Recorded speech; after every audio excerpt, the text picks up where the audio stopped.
What's up, everybody? Patrick McFarland here. Welcome to another episode of Sonic Insurgency. I believe this one is episode 4, and I don't remember because it's been a really long time since I've released a new episode. Lots of stuff going on in my life, lots of projects burning, lots of sticks in the fire, as it were. I believe this one is episode 4, like I said. No, episode 5. So in this one, we're going to be talking about some lyrics, taking kind of a different approach to things. And I wanted to compare two different bands that I really enjoyed the lyrics of. And the styles are totally different. So we're going to be talking about that quite a bit. But the bands that we're going to be talking about are Pig Destroyer, which is a grindcore band from Virginia, I believe, and the Black Dahlia Murder, which is a band, I believe, from Flint, Michigan. And Black Dahlia Murder's kind of become like a titan of the death metal scene because they've released just like killer release after killer release. They're turning into kind of a band like Cannibal Corpse, where they just have a really, really long catalog of really good content. And their albums are great. Every time they release something, it's kind of the darling of the music review world. And they're just really good at it. But we're going to be reviewing their first album because I think that Trevor Sternad, their vocalist, is just an incredible lyricist. And I don't think that he gets as much credit as he deserves on the lyric front, because he is a really accomplished vocalist and he does get credit for his vocal delivery and his style and the fact that he has a very unique voice. But there's so many things that Black Dahlia Murder does well. Their soloing, just the speed and technical ability that they have. Their drummer is really good. Alan Cassidy, I believe. He's kind of a somewhat newer addition to the band, like 5 or 6 years old now, I think. And they're just incredible musicians, and they deserve all the praise that they get, in my opinion. But we're going to be talking about their first album because it has some, maybe their first and their second album, their first and second full length, because they have their second song, Funeral Thirst, is been a song that I've enjoyed listening to for a really long time. And I think the lyrics on it just are really special to me for some reason. And the other band that we're going to be talking about is Pig Destroyer. And they're one of the greatest grindcore bands that are currently releasing music. I think that there's a famous reviewer, Axel Rosenbaum or something. I can't remember his name. He's on like Metal Sucks. And he is known for just gushing all over Pig Destroyer and their first album. And Prowler in the Yard, and he just talks about how much he loves it all the time.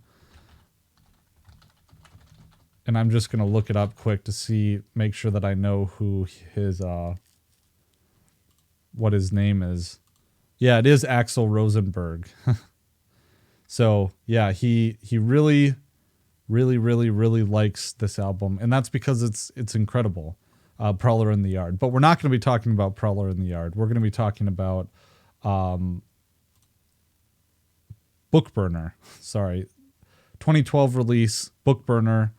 And one of my favorite lyrics on there. And so again, the reason why I picked these two is because their vocal or the lyrical styles are completely different. And we'll start off with Unhallowed by Black Dahlia Murder. And this is the album cover you can see on the screen. Unhallowed, it's their first full length. And one of the reasons I love it so much, love the lyrical content so much, is because it's very like Victorian and classic horror in its structure. And Funeral Thirst really portrays a lot of this. And it really does remind me of like kind of a Stephen King. I mean, the whole concept of it is that it's told from the point of view of a zombie who's being reanimated. And the zombie is humanized in a way that really kind of touches, I don't know, it touches the emotional chords. The Genius annotation says, Funeral Thirst is about a corpse being reanimated as a zombie. Awakening in the coffin after being buried, the zombie breaks itself out of the coffin and begins to roam the earth in search of flesh.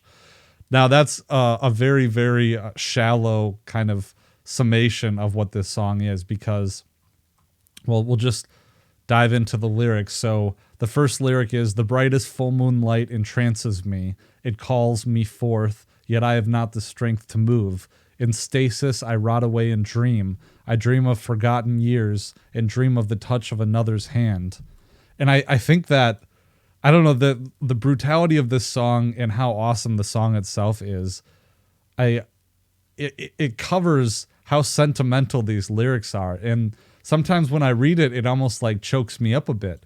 And like, to be fair, it's not, I don't know, it's not like Tennyson. It's not something that is like a classic of Victorian poetry. But I think it harkens back to that, and it's very gothic in its presentation in the way that you read it.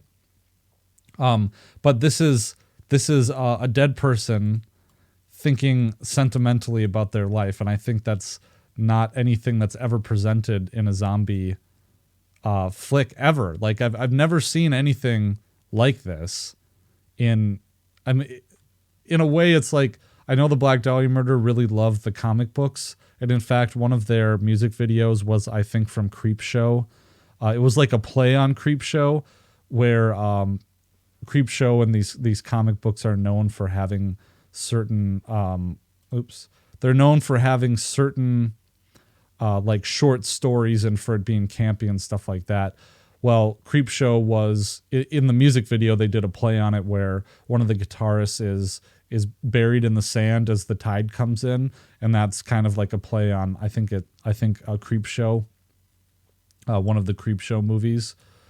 But so to continue on, I am to be a meal of starved worms. My nerves are twisting for the light of my salvation. I rest beneath where I remain as cold as clay. Eternal pain is swelling in my joints. And that's kind of a play on Return of the Living Dead, that 80s movie, because it was the first one to kind of popularize this idea that zombies are starving for brains specifically. And the reason they're starving for brains is because it hurts to be dead. So Return of the Living Dead is really awesome. But there's a play on it here. Somewhere within me, a flame is slowly born. Inside this shell of bloated flesh grows life anew. Infernal, the moon distorts my mind. My veins jolt back to life, pushing the fluids of the damned. And I love the imagery that he puts in here. I seek to bathe my faded flesh in crimson spray. My body rise without consent of conscience. I lift the lid, the pounds of dirt shall not subdue. I shall walk the earth once more. From beyond, the strings are pulled. I know not what has made me this way. The animation of my rigid corpse. I shall abandon my coffin of premature fate. I always heard this as the animation of my rigid form. And I kind of like that better than the animation of my rigid corpse, because I think it's a more eloquent and less straightforward way of saying the same thing. But anyways, I shall abandon my coffin of premature fate. All the words of the preacher, all the tears of my family in vain. I shall again walk amongst them, my penance with blood be repaid. And I think that's cool because he's talking about how, maybe before he died, he was penitent. I think that's the word. He paid penance for his sins, but now he's saying he's going to repay his penance with blood. And I think that's really cool. It's kind of like it's a cool inversion of like normality of this, the sanctity of being dead and dying, and Christianity, you repent your sins, but then doing some kind of unholy inversion of that. And that goes along with the title of the album, Unhallowed. So next, my dead hand grasps for the still night air. I am now free to maim. There cannot be a God, for he would not forgive this despicable and human monster, rotten, twisted, and deformed. I am now a tool of my unholy instinct, entrails strewn at my bidding, a mockery of all I was. I love that line. A mockery of all I was. I seek to bathe my faded flesh in crimson spray, my body rise without consent of conscience. I lift the lid, the pounds of dirt shall not subdue. I shall walk the earth once more. From beyond the strings are pulled. I know not what has made me this way. The animation of my rigid form. It's my edition. I shall abandon my coffin of premature fate. Anyways, it's all repeated from there. But yeah, I really thought that this is very Victorian. And I really appreciate that about Trevor Sternad. And this kind of continues on. There's some other songs on the album, but the one that really is very Victorian to me, that is on this level, is on the next album, Nocturnal. And the album is, or the song is called Death Mask Divine. And it's another one of my all-time favorite Black Dahlia Murder songs because the lyrics are just incredible. And there's a little background to it on Genius. Death Mask Divine was released in 2007 on the album Nocturnal by the Black Dahlia Murder. The song is based on the story of Karl Tanzler, a man who developed a morbid obsession with a woman that he loved. So maybe we can kind of research Karl Tanzler a little bit. Maybe he has a Wikipedia page we can just take a peek at. Yeah. Was a German-born radiology technologist at the Marine Hospital Service in Key West, Florida. Interesting. He developed an obsession for a young Cuban-American tuberculosis patient, Elena Helen Milagro de Hoyos, that carried on well after her death. In 1933, after 2 years after her death, Tanzler removed Hoyo's body from its tomb and lived with the corpse at his home for 7 years until its discovery by Hoyo's relatives and authorities in 1940. Wow, that's awesome. He was born in Dresden. He wound up in Australia just prior to the outbreak of World War I. Interesting. Oh, here's a picture of it. Wow. Her body's encased in wax and plaster. That's cool. I actually didn't know this before recording, that this is what it was actually about.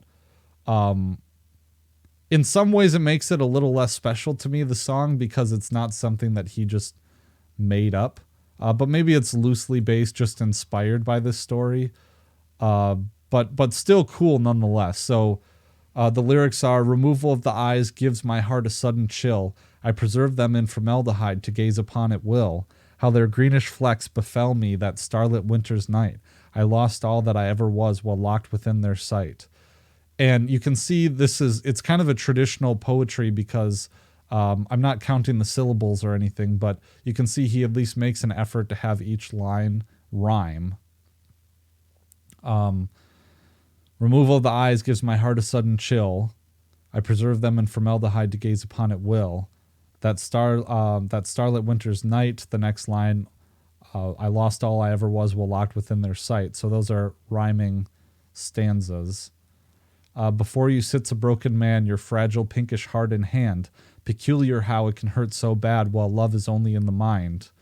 I sow the gaping chest work. Each thread is made with love. The bosom where I would rest my face is covered with your blood. So these are close rhymes. They're not exact rhymes. So he abandons that from the first verse.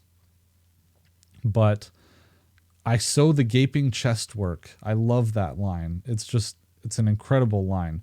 And I don't know if like chest work is a phrase that he made up or if something he stole from somewhere else.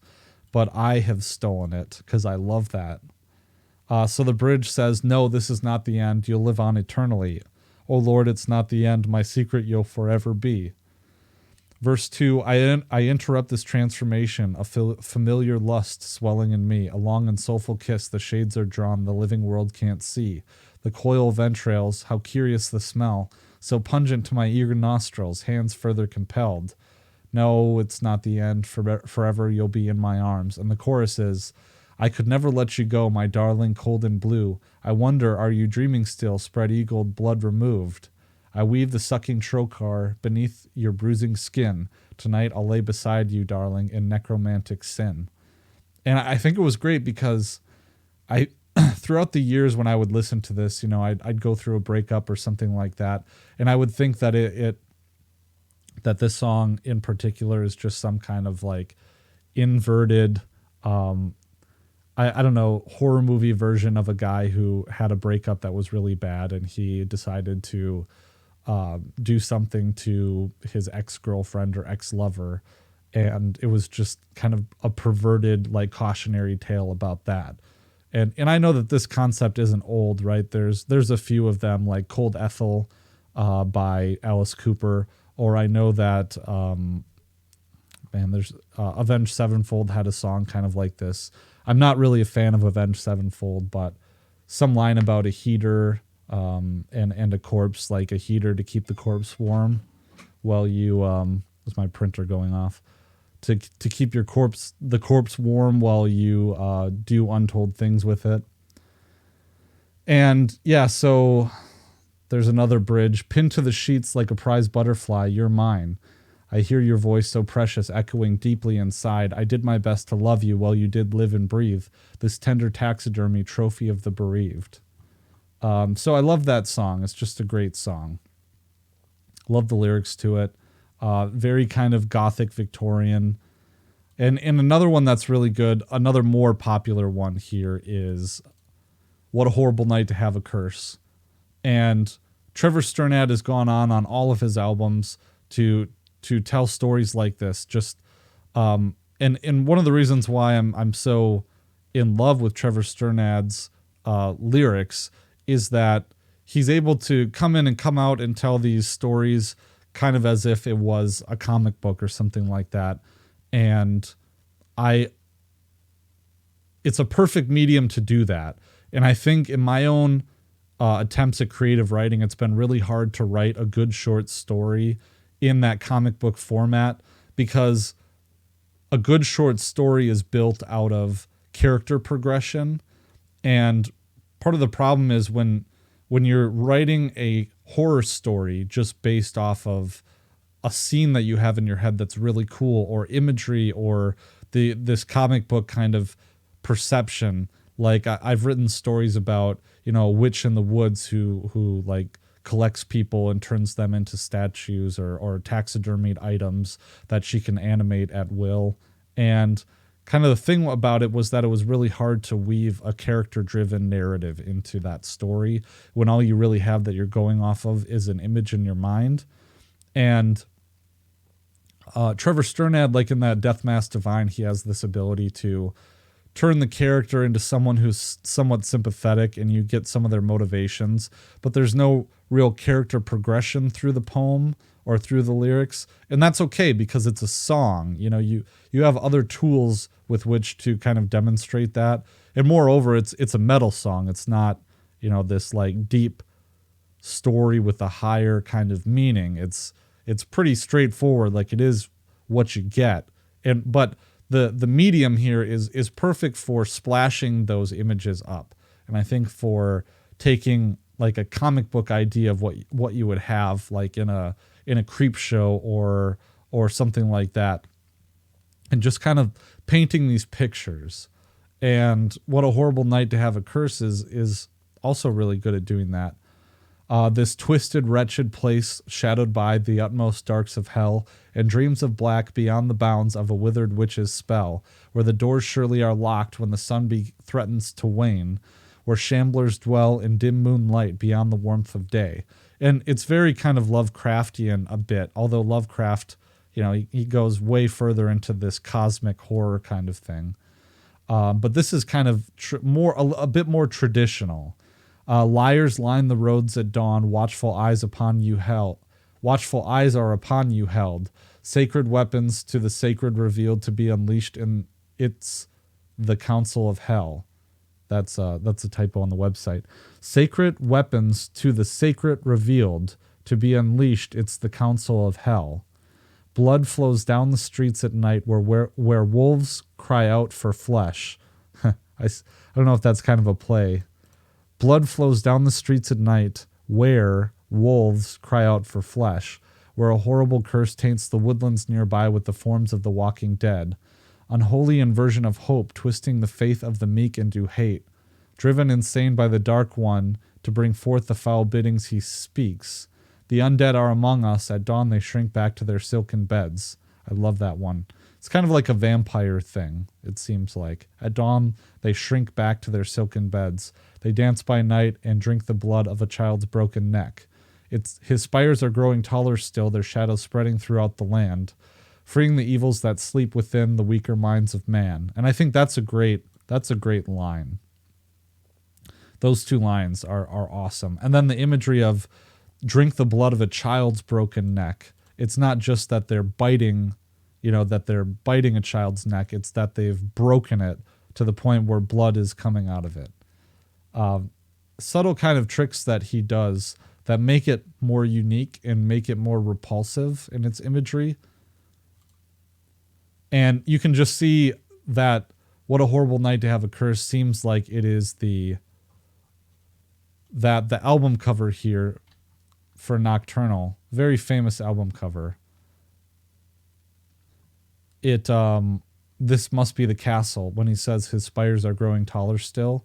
Seems like Cirith Ungol or something from Lord of the Rings. So, just trying to find where I was.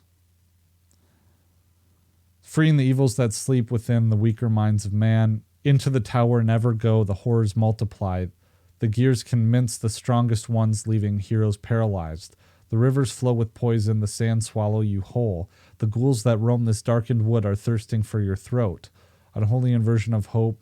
And that it just repeats from there. So found it really interesting. And again, it's traditional, it's gothic horror, but it's done in a way that is kind of fresh feeling. And I just think it's great. I really, really enjoy Trevor Strnad and his lyrics. Although there's some more recent stuff that I haven't liked quite as much. I'll just give like a little taste of what I'm talking about. But it was Raped in Hatred with Vines of Thorn, was off a newer album. And I don't know if it was Nightbringers or Everblack.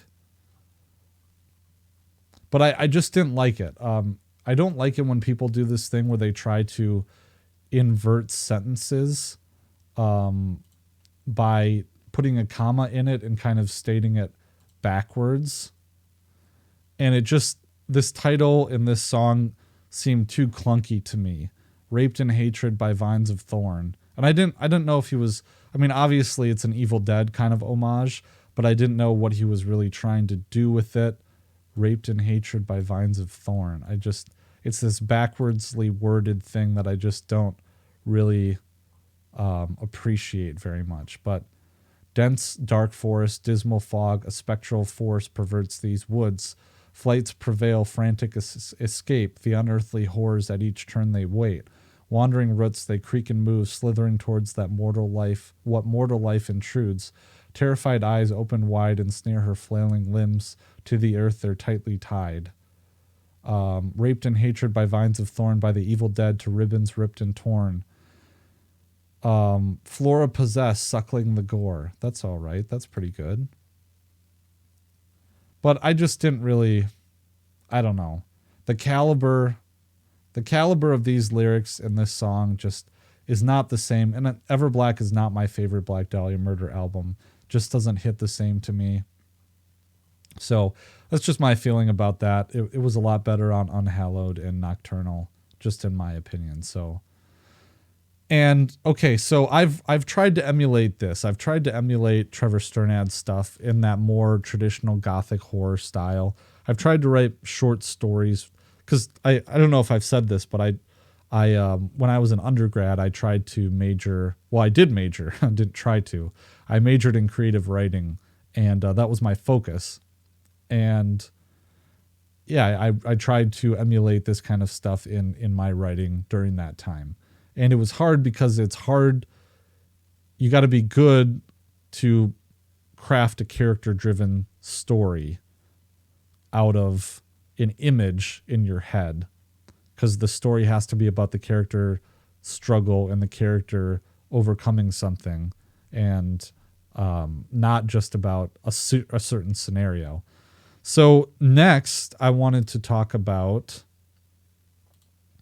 Book Burner by Pig Destroyer. And this is the first album that I listened to by Pig Destroyer. And I remember, I think I was on my study abroad in Germany when I first discovered these guys. And I just fell in love with Pig Destroyer. I mean, I'd been a fan of Napalm Death for a long time. And Napalm Death was my favorite grindcore band for a long time. And then Pig Destroyer came along. And of course, they're good in different ways. But I am so in love with Pig Destroyer's lyrics and what I think RJ Hayes, RJ Hayes is the lead singer of Pig Destroyer. And this is actually a really interesting article that I just found where RJ Hayes is ranking his favorite albums of theirs from worst to best. And he says Explosions in Ward 6 is the worst. And Book Burner is number 4. So it's his second least favorite album. I think that's crazy. And his first favorite is Terrifier. Second is Prowler in the Yard. Third is Phantom Limb. Fourth, Book Burner. And fifth, Explosions in Ward 6. And I don't know. I really I love them all. But what really made me fall in love with Pig Destroyer was RJ Hayes' lyrics.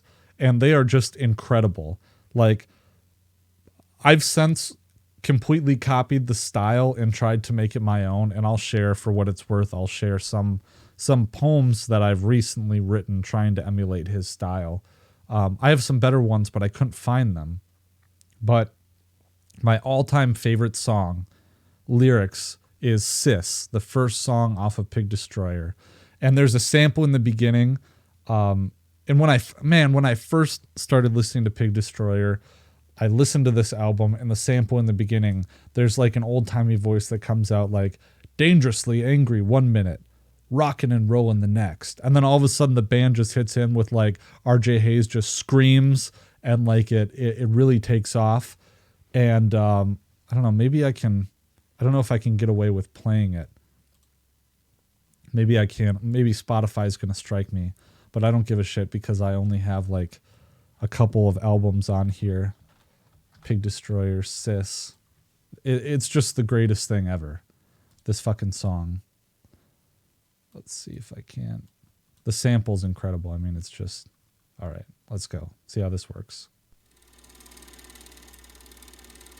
Dangerously angry 1 minute.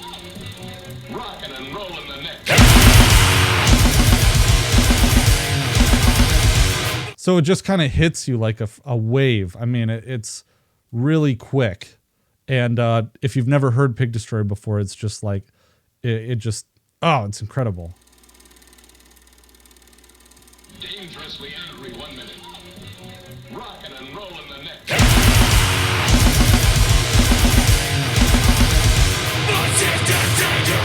So yeah, it's just great. And RJ Hay has this like bark of a voice that reminds me of, if you've ever seen the Dead Poets Society, I think it's Walt Whitman who says like a barbaric yop or something like that. Barbaric yop. And that's a Whitman quote. But I think that RJ Hayes, that's how I would describe his vocal delivery. It's just incredible. Okay, but the lyrics here, I love what they do. Like in true grind fashion, the songs are only like 30 seconds long. They're really short, and so are the lyrics. But just the picture and the complete story that he's able to tell with just 3 stanzas is, and I love every word of it. And I love the fact that it doesn't conform to any kind of structure. And traditionally poetry is kind of, when you go and you learn about Shakespeare, everything has its like accented syllables, and the syllables are all counted, and the couplets are rhyming and things like that. Well, this is grindcore lyrics. Like, grind breaks all the rules, super short songs, punchy. It has a groove to it. It's fast as possible, screaming, abrasive to the ears kind of thing. Like it's so punk, but metal at the same time. I mean, that's kind of how it came to be. But it just rejects all kind of structure and traditional whatevers. And so here's my favorite song, like lyrically my favorite song of all time. My sister's dangerous. She climbs the barbed wire fence, changes clothes in the back seat, medical gown to red jeans. I can tell she's off her meds, 'cause she's grinning like a death's head, like a slit wrist angel. The asylum lights up as we pull away. The doctors don't get it. My sister can't be kept in a cage. So cool. I mean, just incredible. Like, I've been in love with this song for so long in the lyrics in it. And it keeps going and going. And all the other albums that Pig Destroyer does, they're just like that. And the caliber is so good too. Here's some politics for you, since sometimes I cover that. The next song, it rolls right into it. The American's Head. Pro-death, anti-cop. Terror on the screen. Agent Orange. Everything green. The front page says the news is dead. The sword removes the American's head. Morality destroyed. You're only free in the void. So, not my favorite one, but I think it's great because that line, the sword removes the American's head. I'm sure that is like an ISIS reference or something like that. But the Underground Man is cool because I think the Underground Man is like a Nietzsche thing. And it has, I'm sure, certain connotations or like certain lyrical or artistic reference in it. The third song, The Underground Man, 2 stanzas. I used to have a family. I used to be sane. Now I walk through the sewers, a virus in the earth's veins. The rats are my companions. The roaches are my food. I'm underneath you. I'm the underground man. And it's like R.J. Hayes has these characters that he crafts throughout his songs, and these imageries that he can make in these short stories, these short artistic kind of surrealist visions that he paints. And another really good one, let's see. Permanent Funeral is a really good song. Permanent Funeral, track 19 on Bookburner. Deep inside, I'm just a wolf trying to walk upright. The moth flew into the white light. The girl takes the flag from the gravesite. Unrequited love kills, spawns black blood cells. The dark cradles mystery. The light ruins everything. You know it's true, you know it's true. The light ruins everything. Let's see. Another one of my favorites is off Headcage. Headcage is a great album too. You know, I really like Dark Train, the second track off of it. The lyrics are really good because it reminds me of myself. I've seen oceans part, worlds collide. None of it leaves me satisfied. What do I do? Or what do I hope to find? If I were immortal and impervious to pain, I'd still find a reason to complain. I see the wonders, I'm not blind.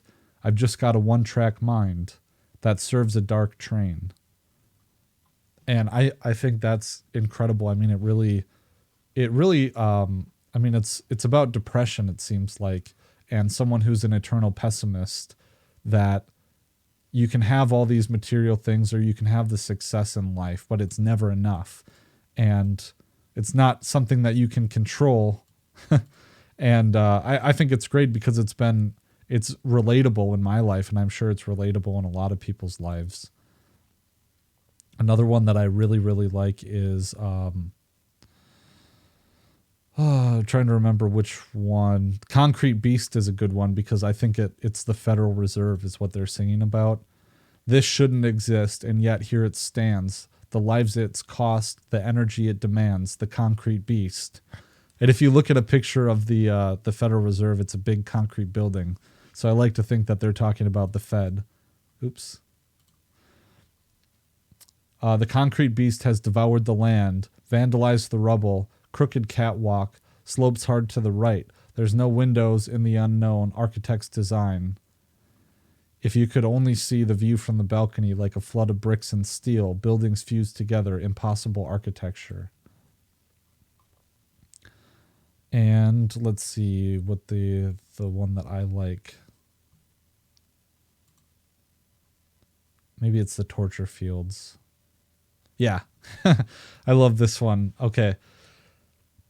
I ride a cockroach down your streets of trash, baptized in shadow and born in a car crash. I'm headed down to the place where they beg for the blade, where the ground weeps blood, where the sky cries in pain. In the distance, I swear I can hear the thumbscrews turn in the torture fields. The thrill of violence is what I seek, the sweet tension and release. When I close my eyes, it's like I can feel the countess crack the whip in the torture fields. Hail the wrong, praise the obscene, death upon its skeletal steed. Into the fields I step, lit by mounds of burning flesh. So that's fun. Prowler in the Yard has a lot of really good lyrics too. A lot of people know Jennifer. It's the intro at the beginning where this like robotic, this robotic voice, kind of like Radiohead had that track. They had one where it was like fitter, happier, more productive, and I like to think that this is kind of a play on that, like an inversion of it. Jennifer wrestled her friend playfully to the ground in front of the snow cone stand and began licking at the girl's eyeballs as if they were sugar cubes. Their bodies convulsed and flailed with an almost seizure-like intensity, at times their pale limbs seeming to shift back and forth from one torso to the other. A crowd gathered almost immediately to watch these two girls tie and untie their bodies like a pair of pit vipers. They were confused or concerned or shocked or aroused or all of the above, but no one dared interfere with the performance. Jennifer's long ashen hair hung down, concealing the girl's face like a curtain around a hospital bed. I love that. I love that. No one had any idea that the girl's eyes were eroding under her ruby tongue. This is disgusting. It's pornography, exclaimed a pasty, slug-like woman in a fur coat, vanilla ice cream smeared across her double chin like a money shot. Countered a balding professor type in his mid-40s, his left hand stuffed crassly down the front of his pants. No, no, no. This is beautiful. This is art. And then there's an outro to the album that kind of continues off that. Here's a really good one. Mapplethorpe Gray. Androgynous we are, ancient statues deformed in desert winds. Dead children play in Mapplethorpe Gray. Midnight orgies at the school for the blind. Learn to feel all over again. My name is anonymous. I taste like everyone. Medication blurs the last 5%. And on some of them, you're just like, what the hell is this talking about? And that's kind of partly why I love it. What's the other one? Hyperviolet is a favorite of ours. Traced in a wet sand her name in perfect cursive. A love letter to the crescent moon. By tomorrow it will be gone, I told her. There is no tomorrow, she said. I can feel her in a bikini of coiled snakes dancing into the hiss of the wind. Postcards from a paradise in flames. She used to be so right about everything. So all this imagery, I think the best thing about Pig Destroyer's lyrics is the imagery. And this, I don't know, like Cattle Decapitation did this too. They have a song called Tooth Enamel and Concrete, and just the imagery of those words and the feeling that it gives you, I think is really, really something. It's the best about words, the best use of words. And another really favorite one of mine is Girl in the Slayer Jacket. It's a little bit, it's pretty long for a Pig Destroyer song, lyrically. And in general, because it's like 3.5 minutes long. The girl in the Slayer Jacket gave me my first kiss when I was in the 7th grade. She used to smoke weed with my older sister in the woods behind the arcade. She had thick skin, but if you cut her, the wound would bleed forever. She would bleed forever. She hung herself from an overpass down in McLean. where the old trees loom. Her parents tried to sue Slayer, they blamed her. Her parents tried to sue Slayer, they blamed her boyfriend in PCP. But the truth is her eyes had been dead since she was 5. She just hadn't disposed of her body. So, some powerful shit. Yeah. Awesome. So, I've written some stuff on my Substack if you want to subscribe to it. I think I'm going to keep going with it. But I wrote a couple poems, and I kind of wanted them to be ambiguous, but this one that I wrote was so obviously about Yemen that, I mean, it wasn't, and it's not, I mean, the poem itself, the contents of it aren't incredibly like accurate to exactly what's happening in Yemen, but you know, pick your US intervention gone wrong. Well, I repeat myself, but I call this one Starvation Campaign. It goes, pot-bellied children, stick thin, teeth protruding like yellowed piano keys. They lounge in the gutter, unable to move, their pixelated forms captured in infrared. We pull apart their jaws and climb in, boots first. We flay their world open and drink its sweet milk. It drips of sin and suffering. And so that was kind of my take on, I've tried to emulate the Pig Destroyer style throughout the years. And that was kind of my take. I started trying to write poetry before I go to sleep as kind of like a calming exercise, like a mindfulness kind of thing. Here's another one I wrote, and I called it The Host, although there's a movie called The Host, and I don't know if I wanted to rip it off, but so this one goes, the signal in my head, it buzzes in codes and keys, like bionic bot flies burrowing, lapping at the host, eating ones and zeros. I'm a geometric grid of honey holes and black eyes that gleam in the night when they wriggle about and feed. I itch to the bone to extricate them. There's pulp beneath my nails like red clay at the river where we used to play. I'm not myself, save me.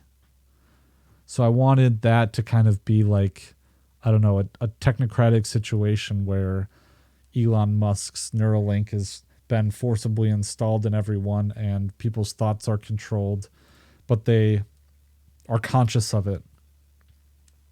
And so I tried to create the imagery for that using the idea of like a mechanical bug, that like a mechanical bot fly or something that's burrowing into your skin, eating ones and zeros. So yeah, well, I'm going to call it there.